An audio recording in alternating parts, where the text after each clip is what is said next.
அமைச்சர் கோவி செழியன் அவர்களே, மாண்புமிகு அமைச்சர் பெருமக்கள், ஏவா உள்ளிட்ட அமைச்சர் பெருமக்களே, கழக பொருளாளர் டிஆர் பாலு அவர்களே, தங்கை கனிமொழி, ஜெகத்ரட்சகன் உள்ளிட்ட நாடாளுமன்ற உறுப்பினர்களே, சட்டமன்ற உறுப்பினர்களே, தோழமை இயக்கத்தினுடைய தலைவர்கள் சகோதரர் செல்வப்பிறந்தக அவர்களே, தோழர் சண்முகம் அவர்களே, தோழர் முத்தரசன் அவர்களே, எழுச்சி தமிழர் தோல் திருமாவளவன் அவர்களே, பேராசிரியர் ஐயா காதர் மீதின் அவர்களே, மேடையில் அமர்ந்திருக்கக்கூடிய கல்வியாளர்கள் திரு முனிரத்னம் அவர்களே, மதிப்பிற்குரிய ஜி விஸ்வநாதன் அவர்களே, மேனாள் நீதியரசர் அக்பர் அலி அவர்களே, அருட்தந்தை அருண் அவர்களே, டாக்டர் நாராயணசாமி அவர்களே, திரு அரி கே தியாகராஜன் அவர்களே, டாக்டர் நந்தினி ரங்கசாமி அவர்களே, முனைவர் ஜி ரவி அவர்களே, முனைவர் ஆறுமுகம் அவர்களே, முனைவர் ராஜேந்திரன் அவர்களே, பேராசிரியர் மன்னர் ஜவஹர் அவர்களே, முனைவர் திருவாசகம் அவர்களே, பிரின்ஸ் கஜேந்திரன் அவர்களே, ஏவா குமரன் அவர்களே, ஸ்ரீராம், மகேந்திரன், திருமதி மலர்விழி, திரு பீட்டர், சாய் பிரகாஷ் மற்றும் பங்கேற்றிருக்கக்கூடிய பேராசிரியர்கள் பெருமக்களே,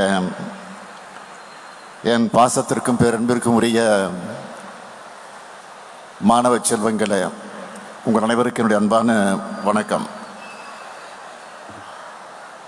கலை நிகழ்ச்சிகளின் வாயிலாகவும் பாராட்டுக்கள் வாயிலாகவும் நீங்கள் பொழிஞ்ச அன்பில் நான் திக்கு முக்காடிட்டேன் என்றுதான் சொல்லணும். நீங்கள் பாராட்டினீங்கன்னு நான் மகிழ்ச்சியோட உச்சத்துக்கு போகலை. உங்கள் அன்புக்கும் நம்பிக்கைக்கும் எதிர்பார்ப்புக்கும் இன்னும் என்னை தகுதிப்படுத்திக்க இன்னும் கடுமையாக உழைக்கணும் என்ற எண்ணம் தான் எனக்குள் ஏற்பட்டிருக்கு. மாநில சுயாட்சி நாயகர்னு இந்த விழாவுக்கான இன்விடேஷனில் போட்டிருக்காங்க. அது நான் இல்லை, தமிழ்நாட்டு மக்கள் தான். திமுகவுக்கு வாக்களித்தா ஸ்டாலின் அமைக்கிற ஆட்சி சமூக நீதி ஆட்சியா, சமத்துவ ஆட்சியா இருக்கும். மாநில சுயாட்சிக்காக அவர் உறுதியாக போராடுவார். இந்தியாவில் கூட்டாட்சி கொள்கை வெற்றி பெற இறுதி வர வாதாடுவார்னு நம்பிக்கையோட வாக்களித்த தமிழ்நாட்டு மக்கள் தான் மாநில சுயாட்சியினுடைய நாயகர்கள். என்னை பொறுத்த வரைக்கும் வெற்றி என்பது டீம் ஒர்க். அதனால தான் சில நாட்களுக்கு முன்னாடி இந்த தீர்ப்புக்கு துணை நின்ற நம்முடைய வழக்கறிஞர்களுக்கு பாராட்டு விழா நடத்தணும்.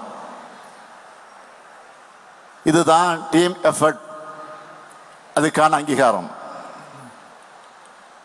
இந்த சமயத்தில் தான் இந்த தீர்ப்புக்காக பாராட்டு விழா நடத்தணும்னு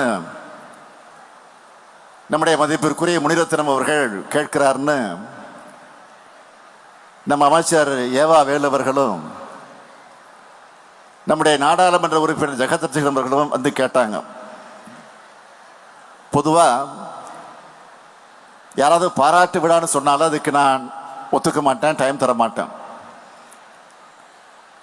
ஆனாலும் இந்த விழாவுக்கு நான் ஓகே சொன்னதுக்கு காரணம் உச்சநீதிமன்றம் வழங்கின வரலாற்று சிறப்புமிக்க தீர்ப்பு தான். அது தனிப்பட்ட ஸ்டாலினுக்காக இல்லை, ஒட்டுமொத்த தமிழ்நாட்டுக்கும் மக்களுக்கும் கிடைச்சிருக்கக்கூடிய வெற்றி.